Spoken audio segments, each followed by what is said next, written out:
우리 가정에서 온라인 예배로 드리는 성도님들, 주일 오후 찬양 예배 또 하나님 앞으로 나아가십시다.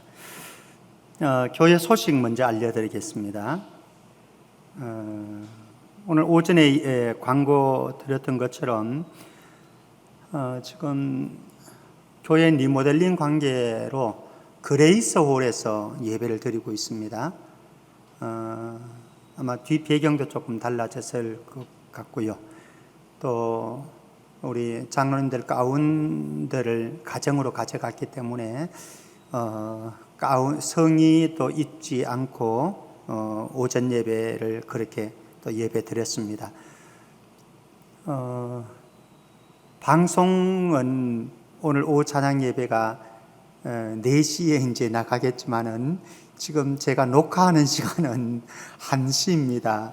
녹화해서 작업을 해서 여러분들에게 송출을 해드리는데, 사실 중대본 정부의 발표가 아직까지 나지 않은 것 같습니다. 그래서 정확하게는 지금 상황을 살펴볼 수가 없는데요. 어쨌든 20일 다음 주일 날부터는 대면 예배를 드리려고 합니다. 물론 이제 주일 오후 찬양 예배 때는 온라인으로 또 점심 식사를 안 하기 때문에 예전처럼 온라인으로 드려야 될 것 같고요. 수요 예배, 금요 기도회, 그리고 새벽 기도회 20일 주일부터는 전면적으로 재개를 할 생각입니다. 혹시 이제 정부의 발표가 있어서 변동 사항이 생기면 우리 성도님들에게 공지를 해드리도록 그렇게 하겠습니다. 리모델링 공사는 이미 착공 들어갔고요. 지금 진행 중입니다. 그래서 1차 공사는 본당하고 그리고 또 교육관동의 4층, 5층을 1차 공사를 진행하게 되어집니다. 본당은 크리스마스 때에 들어갈 것을 우리가 기대하면서 준비를 하고 있고요.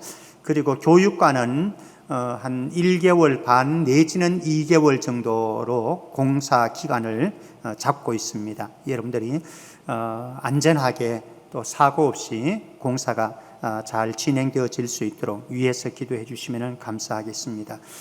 은퇴 및 임직감사 예배는 현재적으로는 10월 11일 주일 오후 찬양 예배 시에 하는 것으로 하고요. 아마 그때에 본당을 들어갈 수가 없기 때문에 그레이스 홀을 사용해서 또 방법을 찾아서 진행을 해야 될 것 같습니다. 그렇게 일시적으로는 그렇게만 알아주시면 좋겠습니다.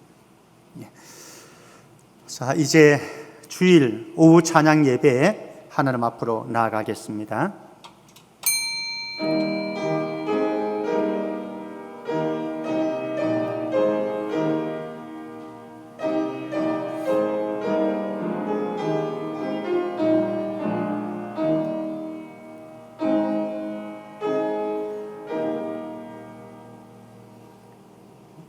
너희는 여호와 우리 하나님을 높여 그의 발등상 앞에서 경배할지어다. 그는 거룩하시도다. 거룩하신 하나님께서 흠이 많고 허물 많은 저희들의 예배를 받아주시고 또 그 은혜의 보좌 앞으로 담대하게 나아가서 하나님을 만나는 임재 속에 거할 수 있도록 축복하신 것 감사합니다. 우리의 여건과 환경상 가정에서 온라인으로 예배하지만은 우리의 마음은 전심을 다하여 하나님을 예배하는 거룩한 산 예배가 되게 하여 주옵소서. 거룩하신 예수 그리스도의 이름으로 기원하옵나이다. 아멘. 317장입니다.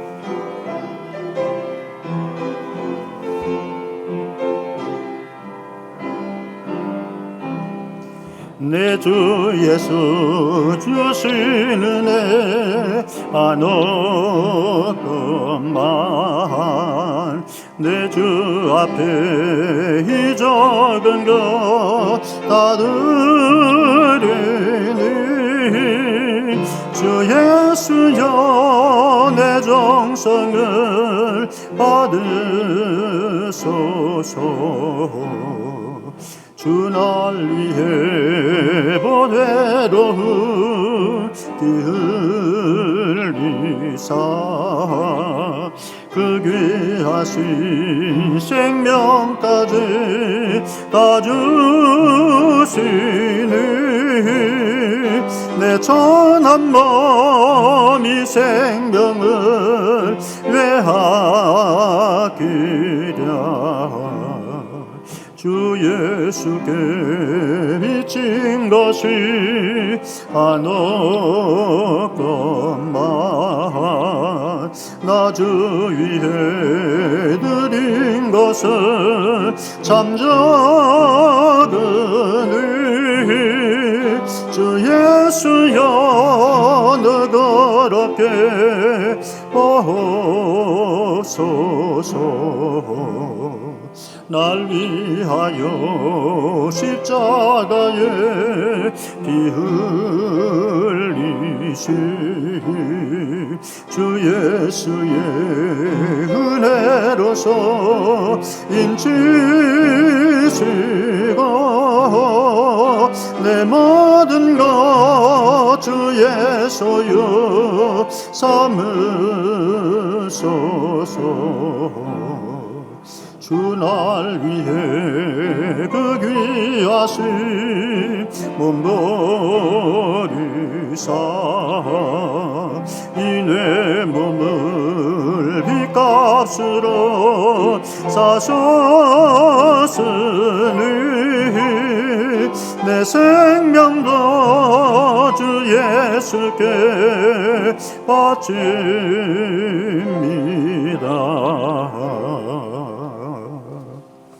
이 시간 우리 함께 통성으로 좀 몇 가지 기도했으면 좋겠습니다. 첫 번째는 우리 성도들의 가정을 위해서 한번 기도했으면 좋겠습니다. 코로나 때문에 사람들의 마음이 다 힘들기 때문에 또 코로나 때문에 직장을 못 나가고 재택근무하는 기간 속에 서로 함께 있으면서 마찰이 생겨지고 갈등이 생겨지는 경우들도 많다고 그래요. 우리 성천 공동체 안에 있는 성도들 가정, 하나님이 주시는 평강 가운데 행복한 시간들 가질 수 있도록, 또 오히려 회복의 기회가 되어질 수 있도록 위해서 기도해 주시기를 바라고요. 그리고 코로나 상황으로 인해서 가정 경제가 어려운, 특별히 장사를 하는 이런 가정들, 또 직장에 어려움을 당하는 이런 가정들은 경제적인 어려움들도 많을 텐데요. 우리 성도들 가정에 물질의 축복을 허락하셔서 경제적으로 어려움 당하지 아니하도록, 또 성도들 가정 가운데 몸이 불편한 성도들이 있습니다. 그런 가족들 하나님이 치유하시는 은혜가 있도록 우리의 가정을 생각하면서 한번 같이 기도합니다. 하나님 아버지, 하나님의 은혜 감사합니다. 저희들을 사랑하여 주셔서 코로나의 대위기 속에서 그래도 하나님께서 주시는 은혜 속에서 삶을 영위해 갈 수 있도록 하셨고 우리의 가정들을 든든히 지켜주신 것 감사합니다. 하나님, 우리 가정 안에 불편함이 없도록 하시고 또 갈등이 없도록 하시고 아픔이 없도록 도와주시고 하나님, 모든 가족들이 이런 기회를 통해서 더 깊은 친밀감을 만들어가고 또 더 행복해질 수 있는 회복의 기회가 되어질 수 있도록 주님 축복해 주시기를 원합니다. 장시간 함께 한 공간에서 있다 보면은 또 여러 가지 갈등도 생길 수가 있습니다. 예수 그리스도의 마음을 부어주시고 성령으로 충만케 하셔서 오히려 이 순간을, 위기를 또 기회로 삼을 수 있는 우리 온 성도들 가정들 되게 하여 주옵소서.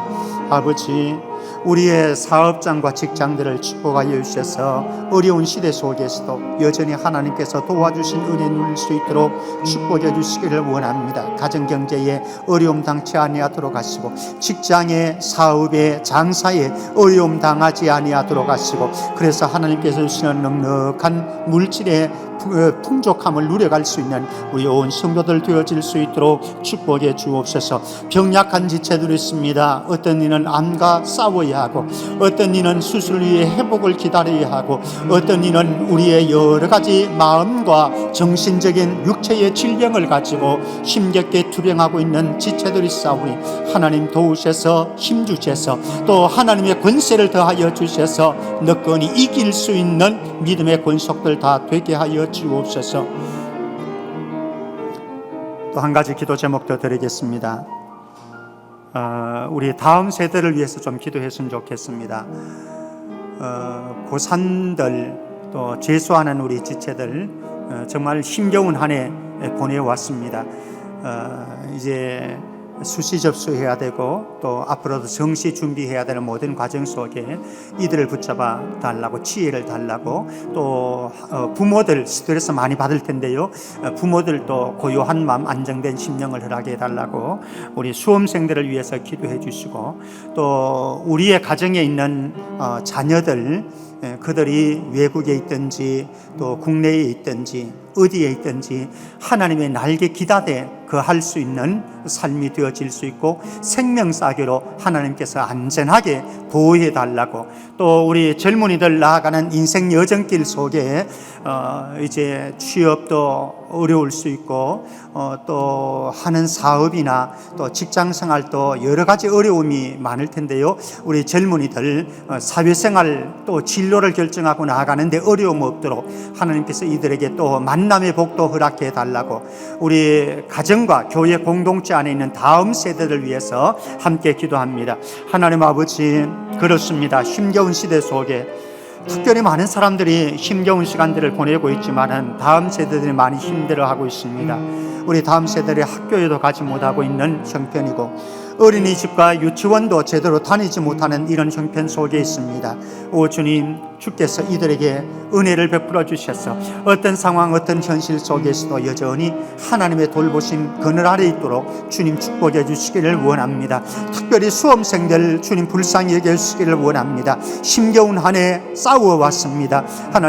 하나님께서 도우셔서 또 지혜를 더하여 주셔서 분별력을 허락하여 주셔서 또 수시를 준비하고 있는 우리 학생들 한 사람 한 사람 좋은 길 찾아갈 수 있도록 하시고, 부모님과 또 학교 선생님과 학원 선생님과 좋은 또 분석이 이루어지고 분별력이 이루어져서 만족한 결과 얻을 수 있도록 주님이여 축복하여 주시기를 원합니다. 마지막까지 경주하는데 어려움 없도록 건강도 더하시고 마음도 든든하게 지켜주시기를 원합니다. 아버지 하나님이여, 하나님께서 우리 공동체 영아부에서부터 또 청년에 이르기까지 모든 부서들 속에 하나님이 일하시는 은혜 있도록 하시고, 하나님이 붙잡아 주셔서 어떤 형편에 있든지 어떤 상황이든지 하나님이 주신 은혜 속에서 우리 한 사람 한 사람이 세워짐을 받을 수 있도록 하시고, 우리 교역자들과 교사들에게 한 영혼들을 잘 돌아볼 수 있는 마음들도 허락해 주시기를 원합니다.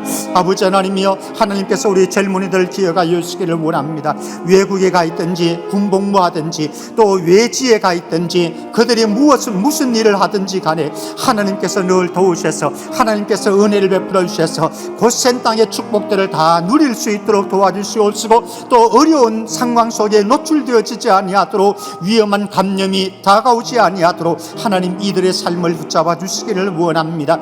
아버지 하나님, 우리 젊은이들에게 또 취업의 문도 열어주시고 또 결혼의 문도 열어주시며, 또 이들이 하는 모든 직장생활 속에서 하나님께서 안정되게 하시고 사업을 하는 데 있어서 어려움 당하지 아니하도록 주님 모든 환경들과 여건들과 그들이 가는 길들을 인도하여 주옵소서. 그래서 우리 공동체 안에 있는 다음 세대들이 어려운 여건 속에서도 여전히 주님의 품 안에 거하고 하나님과 함께 동행하는 행복을 누릴 수 있는 모든 다음 세대를 자녀들 되어질 수 있도록 축복하여 주옵소서.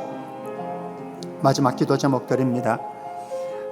우리 지구촌과 이 민족을 위해서 기도해 주십시다. 코로나가 빨리 안정되어지도록 또 이 한국 땅에도 빠른 안정된 또 시간들이 일상들이 돌아올 수 있도록 위해서 기도해 주시고, 또 이 일을 위해서 고생하는 우리 모든 정부 기관의 또 의료진들, 간호사들, 방역팀들 하나님의 은혜 속에서 힘을 더해 달라고, 용기를 더해 달라고, 그래서 마지막까지 잘 싸워 나갈 수 있도록, 그리고 또 우리 예배를 위해서, 우리 코로나를 위해서, 또 우리 민족뿐만 아니라 지구촌을 위해서, 예배를 위해서 함께 기도합니다.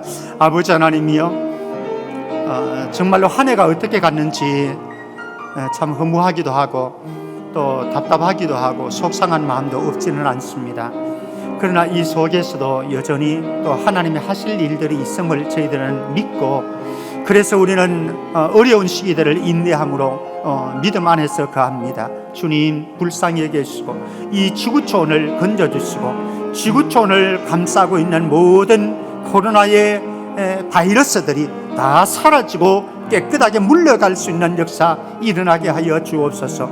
아버지 하나님, 우리 한국 땅에도 지금 집단 감염으로 인해서 또 많은 기업들이, 또 많은 중소상인들이 어려움을 겪고 탄식하고 눈물 흘리고 있습니다. 하나님, 많은 가게들이 문을 닫아야 되는 지경 속에서 힘겨움을 토하고 있는데, 하나님, 빠른 안정이 되어지고 일상으로 돌아가서 또 가게들을 경영하고 또 우리의 일상들을 누려갈 수 있도록 주님 축복해 주시기를 원합니다. 우리 믿음의 권속들 어디에 있든지 어떤 상황에 있든지 늘 주님의 돌보심 안에 거할 수 있도록 축복해 주시기를 원합니다.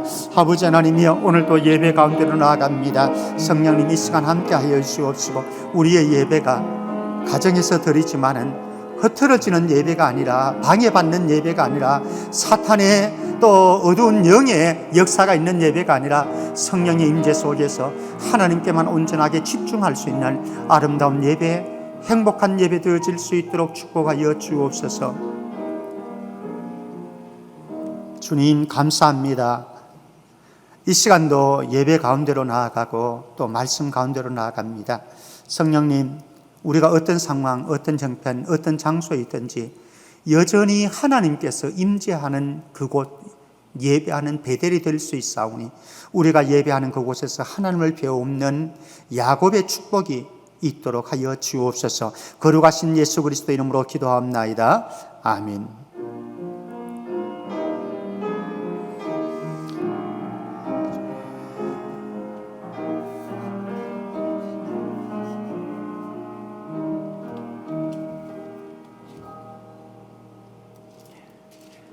하나님의 말씀 봅니다. 하나님의 말씀은 요한계시록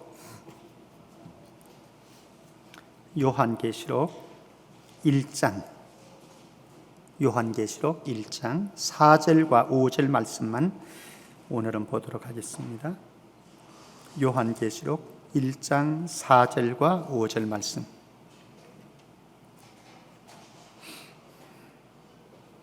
제가 봉독해 드리도록 할게요. 요한계시록 1장 4절 5절입니다.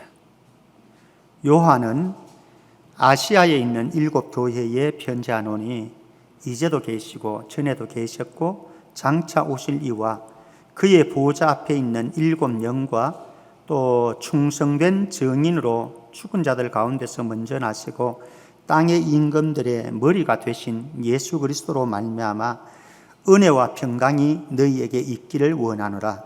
우리를 사랑하사 그의 피로 우리 죄에서 우리를 해방하시고. 여기까지 보도록 하겠습니다. 우리 가족들하고 다시 한번 인사 나눌까요? 늘 하는 인사지만 의미는 있습니다. 사랑합니다. 축복합니다. 예. 요한계시록 우리 강의 지난주부터 하기 시작했습니다. 지난주에 설교 듣지 못한 분들 위해서, 또 지난주에 제가 말씀을 전체를 오리엔테이션 하다 보니까 충분하게 말씀드리지 못한 부분이 있어서 오늘 그 부분을 좀 정리를 하고 오늘 주제인 은혜와 평강의 근원 들어가도록 하겠습니다. 지난주에 1절에서 3절 고난 중에도 복을 말하라 이런 제목으로 말씀 살펴보았습니다. 고난 중에도 복을 말하라. 사실은 어울리지 않는 단어 고난이라고 하는 것, 초대 이 일곱 교회는 엄청난 박해를 받고 있는 기간이기 때문에 고난이 극심했죠. 그런데 그 중에도 복을 말해야 된다. 복을 이야기하고 있습니다. 자, 1절에서 3절 말씀 제가 한번 읽어 드려 보겠습니다. 여러분들은 성경책 펴시고 집에 계신 분들은 노트 준비해 가지고 하시면 더 좋을 것 같아요. 저하고 공부하면서 했으면 좋겠습니다. 제가 1절 말씀 보겠습니다. 예수 그리스도의 계시라 이는 하나님이 그에게 주사 반드시 속히 일어날 일들을 그 종들에게 보이시려고 그의 천사를 그 종 요한에게 보내어 알게 하신 것이라. 2절입니다. 요한은 하나님의 말씀과 예수 그리스도의 증거 곧 자기가 본 것을 다 증언하였느니라. 3절입니다. 이 예언의 말씀을 읽는 자와 듣는 자와 그 가운데에 기록한 것을 지키는 자는 복이 있나니 때가 가까움이라. 이렇게 말씀합니다. 여기에서 지난주에 제가 강조했던 부분이 있습니다. 이 요한계시록은 아주 중요함에도 불구하고 설교자들이나 또 성도들에게는 가까이 하기에는 먼 당신처럼 요한계시록이 그렇게 여겨왔습니다. 그리고 이단들의 전유물로 거의 사용되어지는데 왜곡된 해석들이 굉장히 많았더라. 이제 앞으로 요한계시록 보면서 이단들이 사용하는 왜곡된 해석들도 제가 이제 여러분들에게 설명 들어가겠습니다. 그런데 이 요한계시록의 해석에 어려운 점들은 있지만 그럼에도 불구하고 요한계시록을 해석해내는데 아주 중요한 키가 세 가지 있더라. 요한계시록을 해석해내는데 중요한 키가 있는데 그것을 1절 말씀에 보면은 첫 번째는 예수 그리스도의 계시다라고 하는 이 표현, 계시라고 하는 이 단어를 묵시라고도 표현할 수 있는데요. 계시, 묵시. 그래서 요한계시록은 어떤 책인가? 첫 번째는 문학 양식이 계시였고 묵시였다라고 하는 겁니다. 계시였고 묵시였다라고 하는 것. 두 번째는 3절 말씀에 보면은 이 예언의 말씀을 읽는 자 듣는 자 말씀합니다. 이 예언의 말씀, 예언이다라고 말씀을 합니다. 첫 번째는 계시였고 묵시였고 두 번째는 예언이었고 세 번째는 4절 말씀에 나옵니다만은 오늘 본문 말씀 보면은요. 요한은 아시아에 있는 7 교회에 편지하노니 편지 서신입니다. 서신. 그래서 세 가지 계시고 묵시고 두 번째는 예언이고 세 번째는 편지라고 하는 요 관점에서 요한계시록을 해석할 때에 이 요한계시록은 무시무시한 책만은 아니다.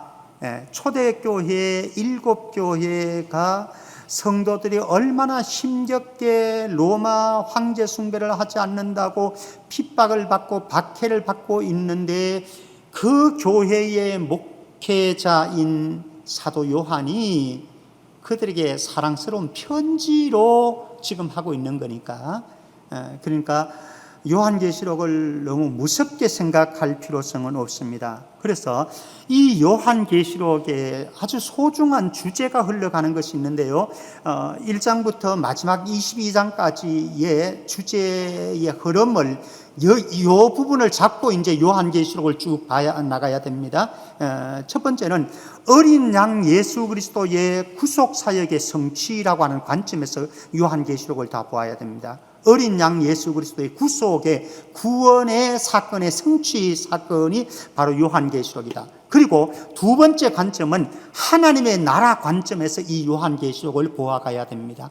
세 번째 관점은 하나님의 교회, 그리스도의 몸인 교회, 즉 다른 표현을 한다면 핍박받는 증인 공동체로서의 교회를 바라보면서 교회론적 관점에서 이 요한계시록을 해석해야 된다. 그래야 이단적인 해석이 안 나옵니다. 그렇지 않으면 이단적인 해석이 나올 수가 있습니다. 자, 다시 한번 보면요, 1절 말씀에 보면은 이렇게 말씀합니다. 예수 그리스도의 계시라. 이는 하나님이 그에게 주사 반드시 속히 일어날 일들, 반드시 속히 일어날 일들에 대한 말씀이 요한계시록이다, 이렇게 말씀을 합니다. 이 반드시 속히 일어날 일들, 그러니까 종말론적인 사건들에 관심을 기울이는 사람들이 있습니다. 많은 이단들이 그렇습니다. 종말에 이런 사건들이, 이런 짐승이 일어나고 전쟁이 일어나고 이러니까 여기에만 초점을 맞추는데, 사실 그 재앙, 그 심판에 초점이 맞추어져 있는 게 아니에요. 요한계시록의 초점은 어디 있는가 하면은요, 어린 양 예수 그리스도를 통한 구속의 구원의 사건이 어떻게 성취되어지는지, 그래서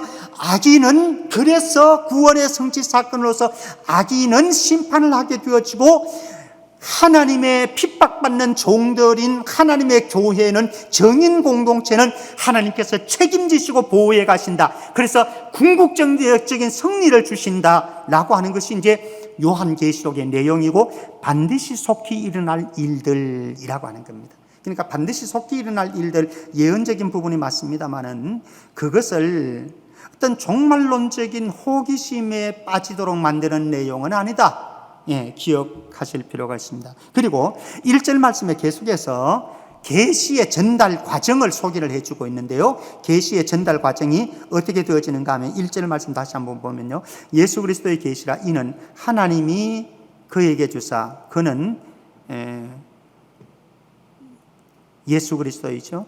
그에게 주사 반드시 속히 일어날 일들을 그 종들에게 보이시려고, 종들이 이제 그 목적입니다. 종들에게 보이시려고 그의 천사를 그 종 요한에게 보내 알게 하신 것이다, 이렇게 말씀하는데요, 이것을 정리하면은 계시가 어떻게 전달되어지는가 하면은 하나님께서 예수 그리스도에게 전달하고요, 예수 그리스도께서 천사를 통해 가지고 사도 요한에게 전달합니다. 그리고 요한이 계시를 보고서 하나님의 종들에게 전달해 줍니다. 이게 계시의 전달 과정입니다. 하나님, 예수 그리스도, 천사, 사도 요한, 하나님의 종들, 이런 통로를 통해서 하나님께서 하나님의 종들, 교회에게, 성도들에게 이 계시의 말씀을 전달해 주셨다. 자, 2절 말씀에 보면은요, 요한의 충성됨이 나오는데요, 충성스러운 요한의 모습입니다. 요한은 하나님의 말씀과 예수 그리스도의 증거를, 곧 자기가 본 것을 다 증언하였다. 하나님의 말씀, 예수 그리스도의 증거, 이것을 본 거죠. 보고 들은 거죠. 이 보고 들은 것을 다 증언했다. 충성스러운 증인의 모습을 소개를 해주고 있습니다. 물론 이 충성스러운, 하나님께서 주신 이 말씀을 전달하고 이 말씀을 바로 성도 지켜내기 위해서 요한은 밤모섬까지 유배를 당하기도 합니다만은, 어쨌든 그는 충성스러운 사명을, 증인의 사명을 감당하였노라 라고 이제 고백을 하고 있습니다. 그러면서 3절 말씀에 보면은 이제 복 있는 자에 대한 말씀을 합니다. 어떤 사람이 복이 있는가? 이 예언의 말씀을 읽는 자, 듣는 자, 그 가운데 기록한 것을 지키는 자가 복이 있다. 읽는 자, 듣는 자, 지키는 자가 복이 있다. 이렇게 말씀을 합니다. 자, 그러면은 지난주에 제가 말씀드리려고 준비는 했습니다만은 내용상 드리지 못한 요한계시록에 나오는 7가지 복을 한번 하나하나 설명은 못하고요, 7가지 복이 어떻게 요한계시록에 소개되는지 한번 읽어보도록 하겠습니다. 오늘 첫 번째 읽었던 오늘 말씀 1장 3절 말씀, 첫 번째 복입니다. 이 예언의 말씀을 읽는 자와 듣는 자와 그 가운데 기록한 것을 지키는 자가 복이 있다. 첫 번째 복이 있는 사람입니다. 두 번째 복이 있는 사람은 어떤 사람이냐? 14장 13절입니다. 14장 13절 제가 보겠습니다. 또 내가 들으니 하늘에서 음성이 나서 이르되 기록하라.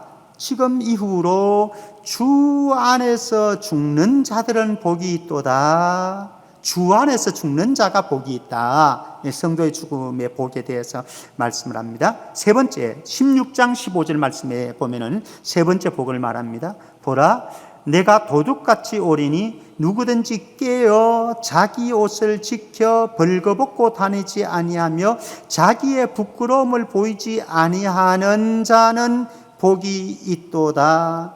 정결한 신부, 예수 어린 양의 신부인 정결함을 지키는 성도가 복이 있다 말씀을 합니다. 19장 9절 말씀 네 번째가 되죠. 천사가 내게 말하기를 기록하라. 어린 양의 혼인잔치에 청함을 받은 자들은 복이 있다. 어린 양의 혼인잔치에 참여할 수 있는 자가 복이 있다. 그렇게 말씀합니다. 다섯 번째가 되나요? 다섯 번째는 20장 6절 말씀입니다. 20장 6절. 이 첫째 부활에 참여하는 자들은 복이 있고 거룩하도다. 첫째 부활에 참여하는 자들, 나중에 그 설명은 나중에 하겠습니다. 첫째 부활이 무엇인지, 둘째 부활이 무엇인지 나중에 보도록 하고요. 첫째 부활에 참여하는 자가 복이 있고, 여섯 번째입니다. 22장 7절 말씀. 22장 7절 말씀에 보면은 보라 내가 속히 오리니 이 두루마리의 예언의 말씀을 지키는 자가 복이 있다. 이 예언의 말씀을 지키는 자가 복이 있다. 우리 1장 3절에서 보았던 내용과 일맥상통하는 말씀이죠. 그 다음에 마지막 일곱 번째로는 22장 14절 말씀에 자기 두루마기를 빠는 자들은 복이 있으니, 성도에 오신 거죠. 성도의 성결한 의로운 삶을 말하는 건데 그런 자가 복이 있다 이런 말씀을 합니다. 그래서 일곱 가지 복을 요한계시록에서는 이야기하고 있다. 요한계시록의 수신자들의 입장에서 본다면요, 일곱 교회의 상황으로 본다면 전혀 복을 이야기할 수 있는 상황이 아니에요. 사도 요한도 지금 밤모섬에 갇혀 있는 상황이기 때문에, 유배간 상황이기 때문에 복을 이야기할 수 있는 상황은 아닙니다. 그런데도 복을 이야기하더라. 자, 그렇다고 한다면은 이제 우리에게 적용해 볼 수 있겠죠. 코로나 때문에 우리는 매우 힘든 시간들을 보내고 있습니다. 그러나 이때도 복을 말할 수 있는가? 코로나19로 인해서 여러분들 개개인이 다양한 어려움을 겪고 있습니다. 탄식도 나올 수 있고 한숨도 나올 수 있고, 그럼에도 불구하고 여러분들은 지금 복을 말하고 있는가라고 하는 겁니다. 하나님의 축복을 볼 수 있는가라고 하는 거죠. 개인적인 질문이 던져져야 되죠. 자, 그 다음에 이제 요한계시록의 내용을 한번 전체적으로 1장부터 22장까지 어떤 내용들이 구성되어 있는지 대충 한번 그림으로 그려 보겠습니다. 한번 여러분들 보시면 될 것 같습니다. 1장에는 서론 부분입니다. 1장에도 우리가 몇 주간 보게 되는데요. 1장에는 이제 서론 부분이 나오고요. 2장과 3장은 소아시아에 있던 일곱 교회에 대한 권면의 말씀이 나옵니다. 지상교회죠. 지상교회. 일곱 교회에 대한 권면이 2장에서 3장 나오고요. 4장, 5장에 가게 되어지면은 지상교회에서 천상교회로 하늘에 있는 장면으로 옮겨갑니다. 그래서 하늘 성전에 대한 환상을 보여주는 것이 4장, 5장입니다. 거기에 보면은 찬양과 예배가 나오는 거죠. 하늘에서 드려지는 예배의 장면이 4장, 5장 나오고 있습니다. 6장에서 16장까지는 심판 시리즈입니다. 하나님의 심판 시리즈. 세 가지 심판 시리즈가 이루어지는 거죠. 6장, 7장에 가면은 일곱 인재앙, 인재앙이 나오고 일곱 인재앙. 그리고 8장에서 11장에 가면은 일곱 나팔 재앙이 나옵니다. 일곱 나팔 재앙이 나오고, 그리고 15장에서 16장 가면은 일곱 대접 재앙이 나오는데 그 사이에 12장에서 14장은 짐승 그리고 천사의 모습들이 나옵니다. 그래서 어쨌든 6장에서 16장까지는 하나님의 심판 시리즈가 일곱 인재앙, 일곱 나팔재앙, 일곱 대접재앙으로 나타나더라. 그리고 하나님의 심판 시리즈가 이제 이루어지고 난 다음에 17장에서 20장까지에 가게 되면은 마지막 심판 예고가 이루어집니다. 이제 여기에는 전쟁들이 등장하게 되어지고 악의 세력들이 이제 멸망하게 되어지는 장면들이 17장에서 20장이 이루어지는데요. 17장, 18장에서는 바벨론이 멸망하게 되어집니다. 요한계시록에서는 아주 중요하게 다루어지는 게 바벨론의 세력입니다. 물론 이제 바벨론이라고 하는 것은 이미 없는 나라 아니겠습니까? 구약에 있는 나라인데 로마 제국의 상징으로 바벨론이 등장을 하게 되어집니다. 그런데 그 로마 제국이 멸망하게 되어진다. 17장, 18장이 말하고 있고, 그 다음에 19장에서는 두 짐승, 바다에서 올라온 짐승과 땅에서 나오는 짐승인데 두 짐승이 멸망하게 되어집니다. 그리고 20장에 가면은 용은 사탄을 가리키는 거거든요. 용이 멸망하게 되어지다. 그래서 이제 악의 삼위일체라고 하는데요. 바벨론, 두 짐승, 용, 악의 삼위일체라고, 하나님의 삼위일체에 있는가 하면은 악의 삼위일체가 있거든요. 이 악의 삼위일체인 바벨론과 두 짐승과 용이 멸망하는 장면이 17장에서 20장 하나님의 심판으로 이루어지더라. 그리고 이런 악의 실체가 심판하고 멸망하고 나서 그 다음에 21장, 22장에 가면은 피날레가 형성되어지는데 새 창조 사역이 이루어지는 거죠. 그래서 새 하늘과 새 땅이 도래하게 되어지고 새 예루살렘, 바벨론 도시와 바벨론 도성과 대조되어지는 새 하늘과 새 예루살렘이 등장을 하게 되어지는 것을 보게 되어집니다. 그래서 하나님의 구속 사역이 완성되어지고 하나님의 나라가 완성되어지는 것이 이제 21장, 22장의 내용으로 연결되어집니다. 자, 지난주에 했던 내용, 그리고 지난주에 다루고자 했는데 다루지 못한 내용들 보았고요. 이제 오늘 본 주제로 4절, 5절을 근거로 해서 하나님의 은혜와 평강의 근원이신 삼위 하나님에 대해서 보려고 합니다. 여기 은혜, 평강이라고 하는 것 매우 중요하죠. 사실 우리의 삶 속에서 평안이라고 하는 것, 평강이라고 하는 것은, 평화라고 하는 것이 얼마나 중요한지 모릅니다. 여러분들 요사이 평안하십니까? 성도님들 어떻습니까? 평안하십니까? 저는 우리 모든 성도님들 가정이 또 여러분들의 삶이 평안했으면 좋겠습니다. 그러면은 내가 평안하다, 평안하지 않다라고 이야기했을 때에 여러분들의 평안한 삶의 근원이 무엇입니까? 무엇을 근거로 해서 우리가 평안하다, 평안하지 않다 이렇게 말할 수 있겠습니까? 오늘 말씀 속에서는요, 평안의 두 가지 근원을 제시해 주고 있습니다. 성도의 평안인 거죠. 성도의 평안의 두 가지 근원을 제시하고 있는데, 하나는 하나님의 은혜이다라고 하는 것, 하나님의 은혜이다. 또 하나는 삼위 하나님의 사역과 그분 때문에 평안할 수 있다. 두 가지를 제시하고 있습니다. 이제 그것을 오늘 한번 풀어가 보도록 하겠습니다. 사실은 요한도 밤모섬에 갇혀 유배되어 있기 때문에 평안한 상황은 절대로 아닙니다. 그리고 요한이 요한계시록을 써서 보내는 7 교회들도 그 성도들도 절대로 평안하지 않습니다. 오히려 절망적이다, 고통스럽다, 요 표현이 적절한 거죠. 절망스럽고 고통스러운 현실 속에서도 요한은 평안을 얘기하고 있고요.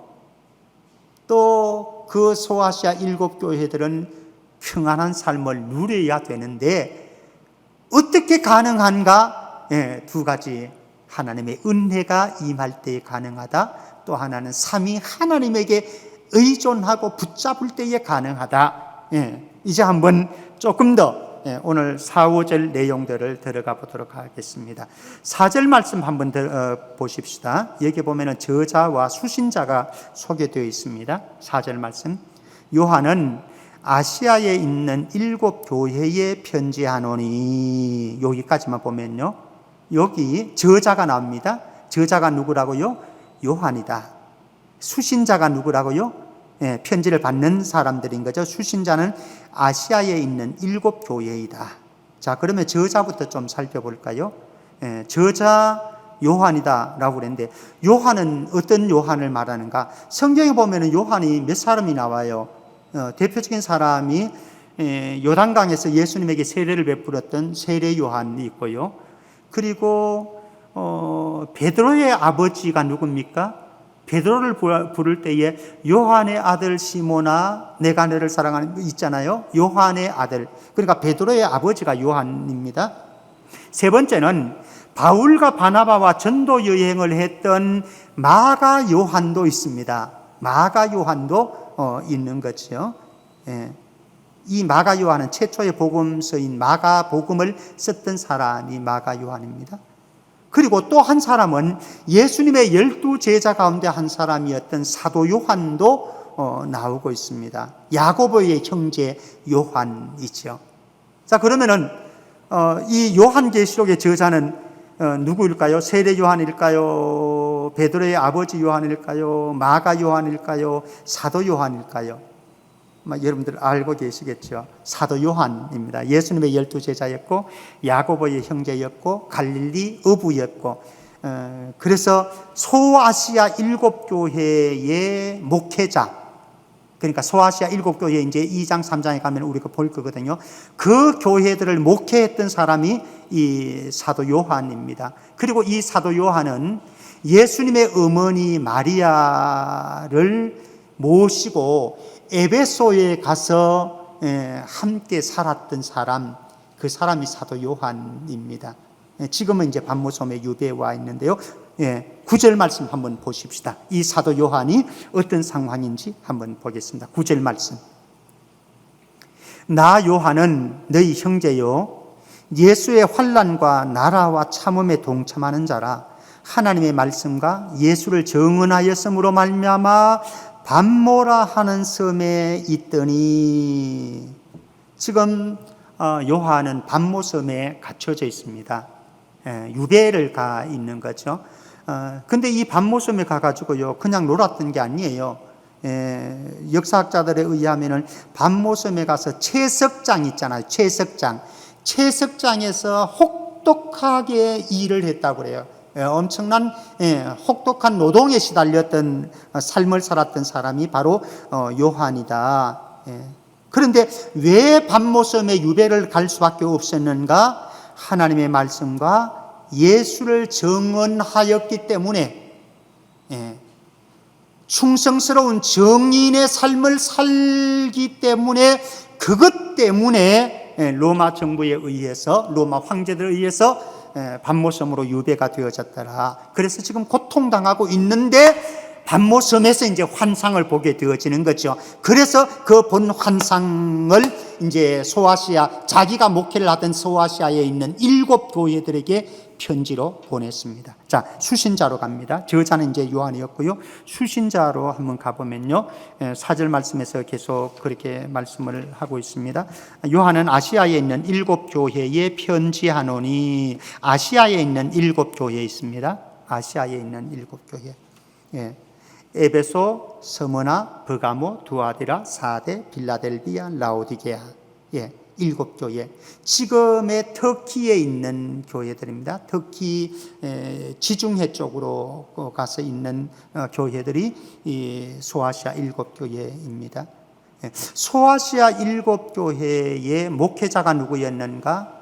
바울이 다 개척한 교회들입니다.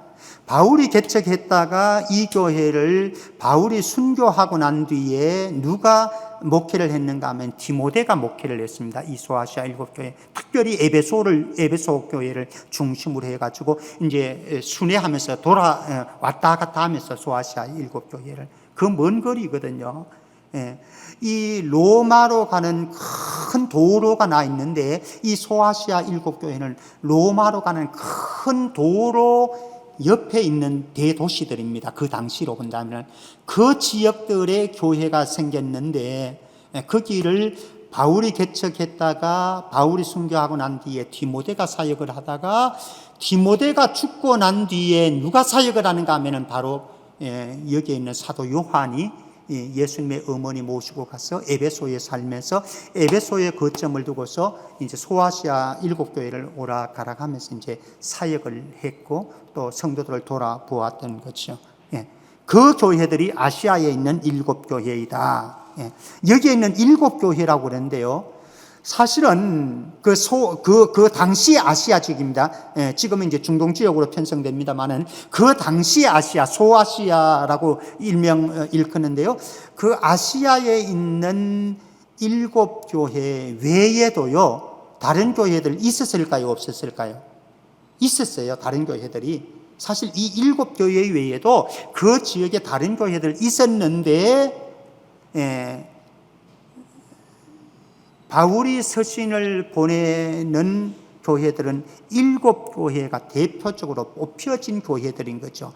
대표성을 가지고 있습니다. 두 가지의 의미가 있는데, 역사성을 가지고 있고요, 역사 속에 존재하는 교회들아, 가상의 교회들이 아닙니다.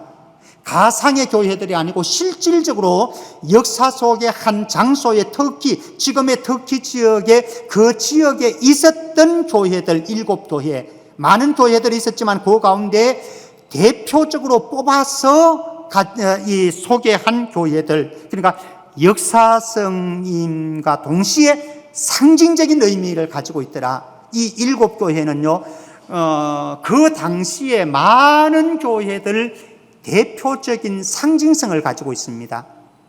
뿐만 아니라 그 당시에 있는 교회들을 대표할 뿐만 아니라 역사 속에 오고 가는 모든 세대의 교회들을 대표하는 게 바로 7교회다라고 하는 거죠.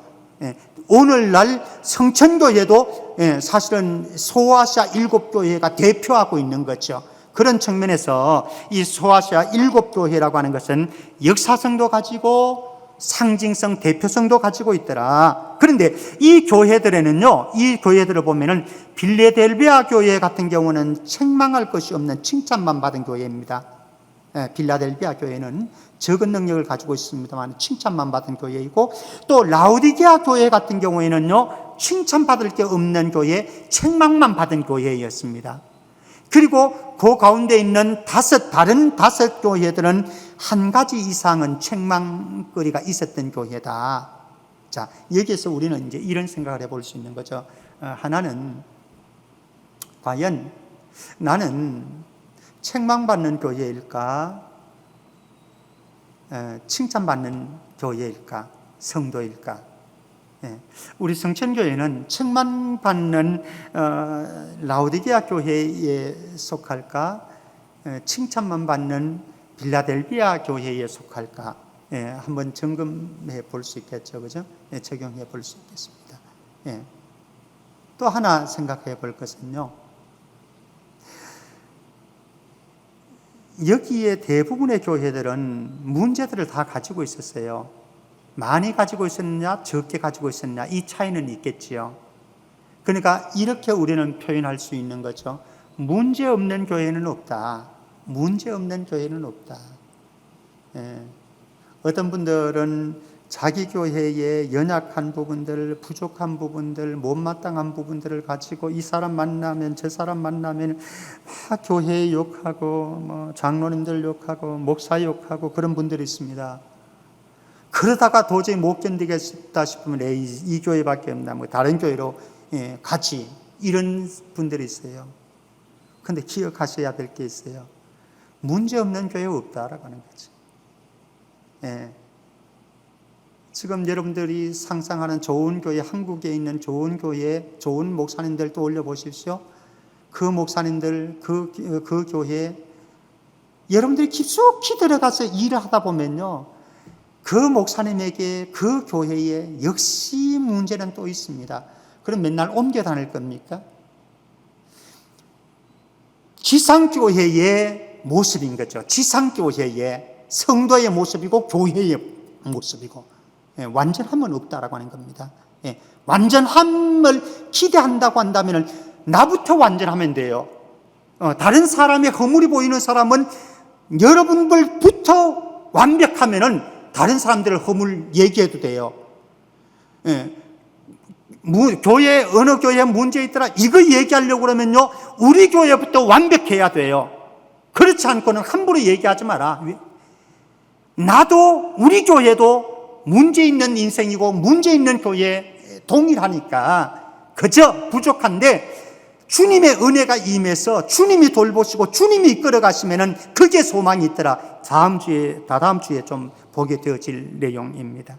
자, 어쨌든 이 7교회는요, 많은 다른 교회들이 있었습니다만은 대표성을 가진 이 7교회는 이 지상에 있으면서 영적인 전투를 하는 교회이더라. 영적인 전투장에 있는 교회이고 성도이더라라고 하는 거죠. 그래서 나중에 가면은 2장 3장에 가면은 소아시아 7교회의 편지를 쓰면서 마지막 부분에 늘 하는 얘기가 있습니다. 이기는 자에게는 이라고 하면서 약속들을 줍니다. 이기는 자가 무엇입니까? 영적인 전쟁을 하니까 그 전쟁에서 이기는 거예요. 물론 지는 사람도 있겠죠. 실패하는 사람도 있겠죠. 퇴보하는 사람도 있겠죠. 포기하는 사람도 있겠죠. 그러나 바울은 7교회에게 말하는 거죠. 우리 성도들에게 얘기하는 거죠. 이겨야 된다. 너희들이 영적인 전쟁을 하고 있는데 그 전쟁에서 이겨야 된다. 이기면은 하나님께서 약속해 주시는 약속들이 있다. 이것이 요한계시록의 전체의 내용입니다. 그래서 끝까지 충성하라 라고 하는 거죠. 현실을 힘들고 너희들이 지금 로마 황제를 숭배해야 되느냐 숭배하지 않느냐 되는 이 부분 때문에 엄청난 고통을 치루어야 되지만은, 그래서 어떤 사람들은 이미 신앙을 포기하고 로마 황제를 타협해서 로마 황제를 숭배하는 성도들도 있지만, 그러나 너희들이 지금 남아있는 너희들은 끝까지 어린 양 예수 그리스도만 쫓아가고 그분에게만 충성해야 된다. 그분만이 너희들의 진정한 왕이다. 이거 강조하는 게 요한계시록 전체 내용입니다. 우리는 그 주제 속에서 요한계시록을 보면 될 것 같고요. 자, 이제 5절 말씀을 한번 가볼까요? 저자도 말했습니다. 그리고 수신자도 보았습니다. 이제 5절에 가면 기원이 나오는데요. 5절 말씀 제가 보겠습니다. 또 충성된 정인으로 죽은 자들 가운데서 먼저 나시고 땅의 임금들의 머리가 되신 예수 그리스도로 말미암아, 기원의 초점은 여기 있습니다. 은혜와 평강이 너희에게 있기를 원하노라, 이렇게 말씀합니다. 은혜와 평강이 너희에게 있기를 원한다. 저도 이 코로나의 어려운 위기 속에서도요, 우리 성도님들에게 하나님의 은혜와 하나님의 평강이 여러분들의 가정과 여러분들의 심령 속에 가득하기를 주의 이름으로 축복합니다. 바울이 지금 사도 요한이 7교회 자기가 목회하던 성도들에게 편지를 회람서신을 띄우면서 그거 얘기하고 있습니다. 너희들에게 하나님의 은혜와 평강이 있기를 원한다. 성도들이 평안하기를 원합니다. 평안하기를 원합니다. 그런데 우리가 이 평안은 어디에서 오는가? 여러분들의 평안의 출처가 어디에서 오는가? 그 평안의 출처가 세상 사람들이 말하는 평안의 차원이 아니다라고 하는 거죠. 사실은 세상적인 관점에서 본다면은 지금은 평안한 때가 아닙니다. 평안을 얘기할 수가 없어요. 그러나 예수 믿는 사람들은 다르다라고 하는 겁니다. 한번 성경을 볼까요? 요한복음 14장 27절입니다. 요한복음 14장 27절 제가 보겠습니다. 평안을 너희에게 끼치노니 곧 나의 평안을 너희에게 주노라. 내가 너희에게 주는 것은 세상이 주는 것과 같지 아니하는 평안이라.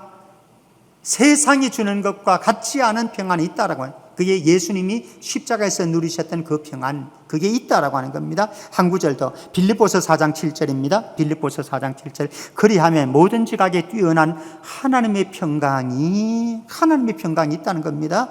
그리스도 예수 안에서 내 마음과 생각을 지키시라. 우리의 마음과 생각, 우리의 환경의 문제가 아니고, 코로나의 문제가 아니고, 우리의 장사의 문제가 아니고, 직장의 여건의 문제가 아니고, 하나님께서 내 마음과 생각을 지켜주실 때에, 그리고 요한복음 14장에서는 보혜사 성령께서 예수님이 십자가에서 누렸던 그 평안을 우리에게 주실 때에, 그때에 우리는 평안할 수 있다. 사실은 이 소아시아에 있는 7교회의 상황은 절대로 환경적인 측면에서 평안을 얘기할 수 없는 상황입니다만, 그러나 하나님이 주시는 은혜가 있으면, 하나님이 주시는 은혜가 있다고 한다면, 어떤 상황에서도, 핍박을 받는 상황에서도, 로마 황제를 숭배하지 않으면 너희들 죽어 라고 협박을 당하는 상태에서도 재산을 몰수당하는 상황에서도, 그리고 원정 경기장에 이제 나가서 굶주린 사자와 싸움을 해야 되는 그 상황 속에서도 평안할 수 있다. 평안할 수 있다. 초대교회에 많은 교부들은 장작을 해놓고는 기름 부어놓고는 거기에 타게 해놓고요, 장작불을 피워놓고 거기에 화형을 처하는 일들 수없이 많았습니다. 그리고 기름 가마를 준비해놓고요, 그 기름을 데펴가지고 그 기름 속에, 죄송합니다만, 인간 바베큐를 만드는 일들도 숱하게 많았습니다. 상상이 되어지지 않는 상황입니다만은 그 속에서도 평안을 누렸던 초대교회 교부들과 우리의 믿음의 선조들이 있습니다. 지금 극한 박해 속에, 어려움 속에 있지만 소아시아 교회의 너희 성도들, 여러분들, 그럴지라도 하나님의 은혜가 여러분들에게 있으니 평안하셔야 됩니다. 이 말씀이에요. 이 말씀이에요. 예. 그래서 우리의 평안의 출처를요, 다른 데서 찾지 말고 하나님의 은혜가 나에게 임하면은, 사실 그렇잖아요. 우리가 경험 다 했잖아요. 그렇죠? 너무나 힘겨운 속에서도 내 마음이 왠지 평안함이 있습니다. 왜 그런가? 하나님의 은혜가 나를 감싸고 있기 때문에 그런 거예요. 두 번째입니다. 삼위 하나님 때문에 평안을 누리게 되는 거예요. 삼위 하나님. 그래서 4절 5절 말씀 다시 한번 보겠습니다. 4절 5절 말씀. 4절 하반절과 5절 상반절에서 이제 삼위 하나님에 대한 우리의 은혜와 평강의 은혜와 평강, 이 두 가지의 출처가 바로 삼위 하나님인데요. 한번 제가 다시 보도록 하겠습니다. 4절입니다. 요한은 아시아에 있는 7교회에 편지하노니, 첫 번째, 이제도 계시고 전에도 계셨고 장차 오실 이 누굽니까? 성부 하나님이죠. 성부 하나님, 이제도 계시고 전에도 계셨고 장차 오실 이분. 두 번째는 그의 보좌 앞에 있는 7영, 그의 보좌 앞에 있는, 하나님의 보좌죠. 하나님의 보좌 앞에 있는 7영, 이게 누굽니까?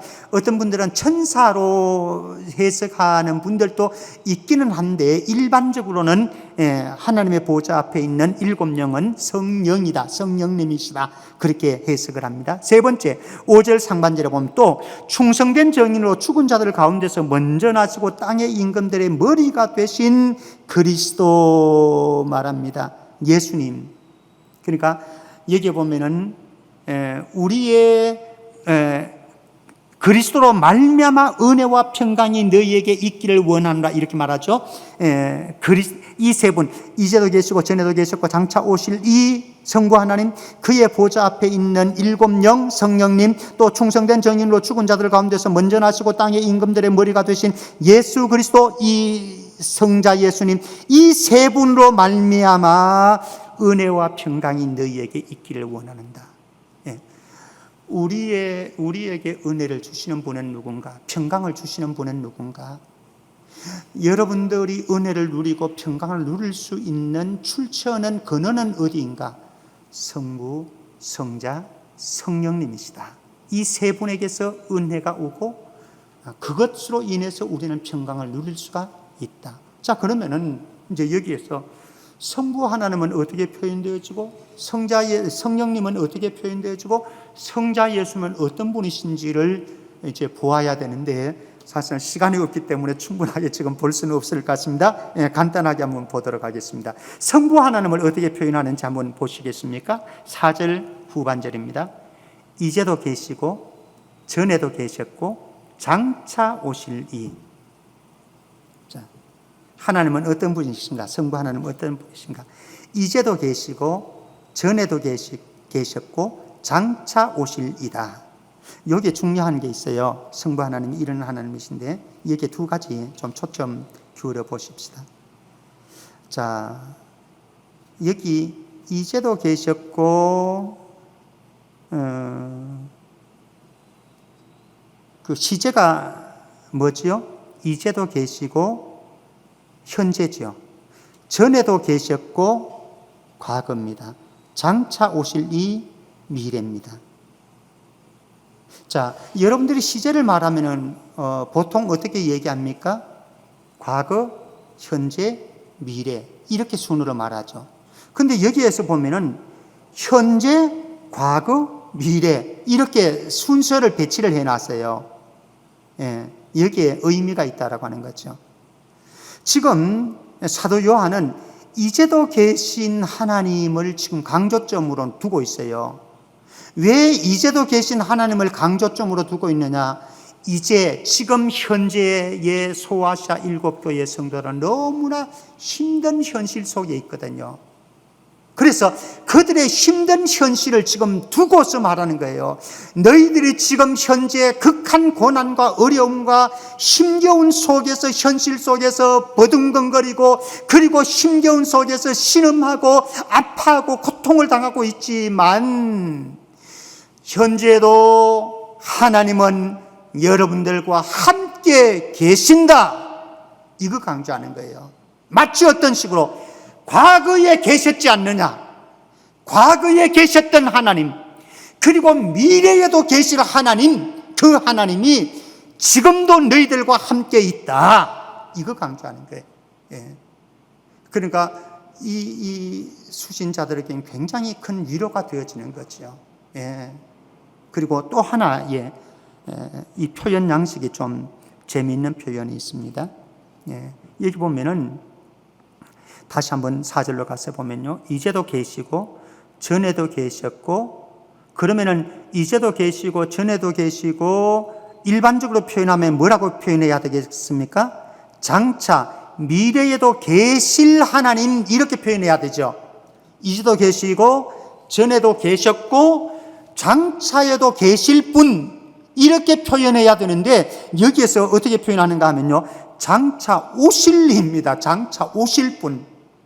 예, 오신다고 하는 건 뭐예요? 오고 있는 거예요. 오고 있는 거예요. 예, 움직이고 계시는 거예요. 오고 계신 분, 오고 계신 분.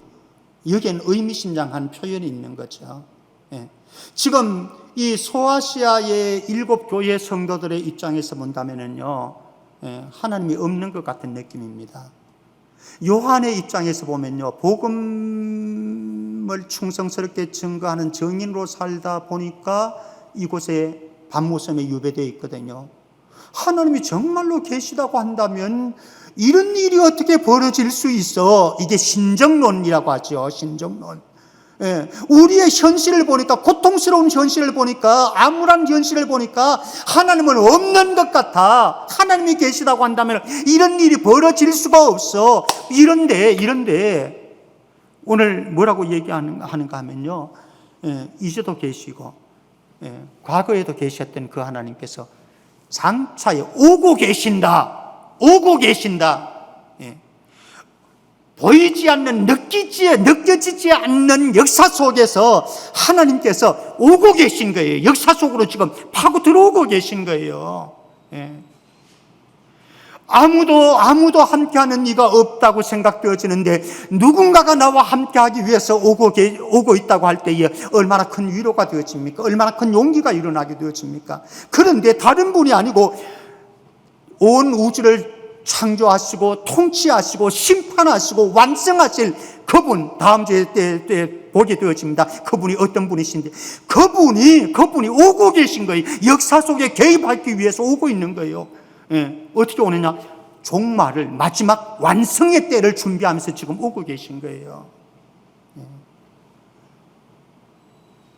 우리의 삶 속으로 개입하시고 찾아오시는 하나님, 성부 하나님이라고 하는 거죠. 성부 하나님. 예.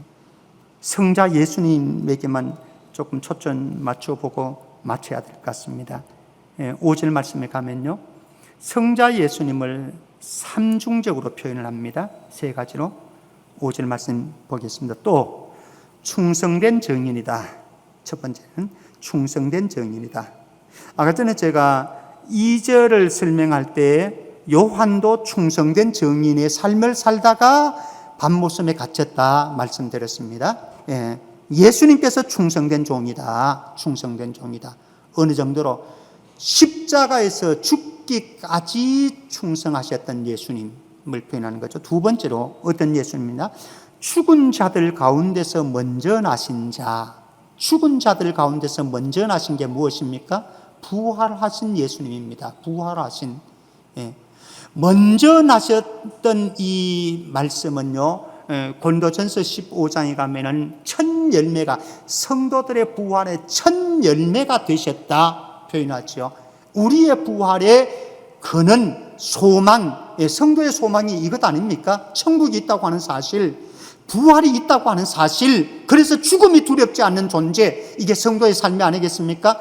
그 삶의 부활의 근거가 무엇인가? 예수님의 다시 살아나셨다. 그래서 죽은 자들 가운데서 먼저 나신 예수 그리스도를 소개하겠습니다. 충성된 증인, 두 번째는 죽은 자들 가운데 먼저 나신 분, 이분이 우리의 부활의 근원이시다. 세 번째는 땅의 임금들의 머리, 땅의 임금들의 머리. 이 말씀은 무엇입니까? 땅의 임금이라고 하는 것은 그 당시에 있었던 로마 황제도 될 수 있고, 로마의 속국으로 있었던 여러 나라들의 열왕들, 임금들, 왕들을 표현할 수 있는 거죠. 그러니까 우리가 예수님을 말할 때에 어떻게 표현 잘합니까? 만왕의 왕 되신 예수님, 이렇게 표현하잖아요. 로마 황제도 진정한 왕이 아니고, 로마 속국하에 있는 여러 나라의 왕들도 이들이 진정한 왕이 아니고, 참된 왕은, 온 우주의 왕은, 그리고 만왕의 모든 왕들의 왕이 있는데 그분이 누구냐? 바로 예수 그리스도이다. 예수 그리스도이시다. 지금 이 소아시아 일곱 교회는요, 그리고 사도 요한은 로마 황제에 의해서 이렇게 고통당하고 있는 거거든요. 그러나 로마 황제가 다가 아니다. 로마 제국이 다가 아니다. 우리를 다스리고 있는 유대의 또 이 터키 지역에 있는 그런 황제들이 중요한 게 아니다. 우리에게는 누가 있느냐? 온 인류의 역사, 모든 뭐라고 표현합니까? 땅의 임금들의 머리라고 하는 것은 헤드십, 통치, 권세, 뭐 이런 것을 말하는 거죠. 모든 것의 통치자 되신 예수 그리스도, 그분이 계시다라고 하는 겁니다. 그래서 우리의 삶의 현실은 어둡고 암울하고 답답하고 어렵지만은, 그러나 사랑하는 성도들이요, 하나님의 은혜는 지금도 여전하다. 하나님의 은혜만 붙잡으면 된다. 그리고 삼위 하나님이 지금도 살아계신다. 그 삼위 하나님이 이제도 계시고 전에도 계셨고 장차 오실 성부 하나님이 계시고, 하나님의 보좌 앞에 있는 일곱 영인 성령님이 계시고, 충성스러운 정인이시고 추종자들 가운데서 먼저 부활하셨을 뿐만 아니라 땅의 임금들의 머리가 되신 예수님이 지금도 우리와 함께하고 계시니, 그분이 삼위 하나님이 우리들을 돌아보고 계시니, 책임지고 계시니, 우리의 삶의 현실이 어떠하든지 간에 실망하지 말고, 좌절하지 말고, 믿음 포기하지 말고, 어린 양 예수 따라가는 이 길 놓치고 저버리지 말고 끝까지 충성하자. 이렇게 도전하고 있는 것이죠. 사랑하는 성도 여러분, 우리의 삶도 절망적일 수도 있습니다. 힘겨울 수도 있습니다. 고통스러울 수도 있습니다. 그러나 온 인류 역사는 사람들에 의해서 주관되어지는 것이 아니고 삼위 하나님께서 인류 역사를 주관하고 계시는 것 우리 믿고 있으니까, 이분이 은혜 베풀어 주시면 되는 거예요. 어떤 상황이든지 이분이 은혜 베풀어 주시면은 우리의 모든 삶과 현실을 뛰어넘어서 누릴 수 있는 평안이 있으니, 이 평안이 한 주간도 여러분들 가정에, 여러분들의 삶 속에 풍성하기를 주의 이름으로 축원합니다. 하나님 아버지, 은혜 감사합니다. 오늘 사도 요한이 소아시아의 일곱 교회, 자기가 목회하던 교회의 성도들을 사랑하는 마음으로 자기가 보았던 계시의 말씀을 써서 전달합니다. 하나님, 하나님의 평강이 우리 온 성도들에게도 임하게 하시고, 그 평강의 근원이 하나님의 은혜이고 삼위 하나님이 우리를 붙잡고 계시면은 어떤 상황 속에서도 평안할 수 있음을 고백하고 한 주간도 평강 가운데 거할 수 있는 승리자가 되게 하여 주옵소서. 거룩하신 예수 그리스도 이름으로 기도하옵나이다. 아멘. 381장입니다. 381장. 나 캄캄한 밤 죄의 길에 방황했으나 주 크신 사랑 빛을 빼고 어둠 떠났네. 사랑의 빛 오늘 내 맘에 사랑의 빛 항상 있도다. 내가 예수 믿고 죄짐 벗으는 마음속에 항상 그 빛이 있도다. 조금은 구름 하늘 덮고 풍랑이 일어나 온 세상 캄캄하여도 내 맘에 빛인데 사랑의 빛 오늘 내 맘에 사랑의 빛 항상 있도다. 내가 예수 믿고 죄짐 벗으는 마음속에 항상 그 빛이 있도다. 나빛 가운데 행할 때에 주 함께하니 이 어두운 세상 등지고 나 전진하리라. 사랑의 빛 오늘 내 맘에 사랑의 빛 항상 있도다.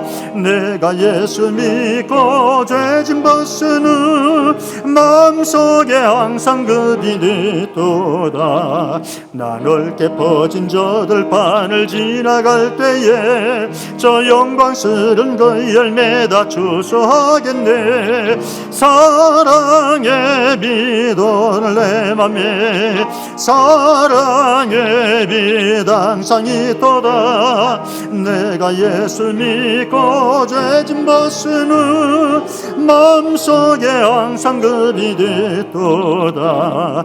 나 잠시 후에 영광의 빛 내게 비칠 때 그 영광스런 주 얼굴 나 주님 뵙겠네. 사랑의 빛 오늘 내 맘에 사랑의 빛 항상 있도다. 내가 예수 믿고 죄짐 벗으는 마음속에 항상 그 빛이 있도다.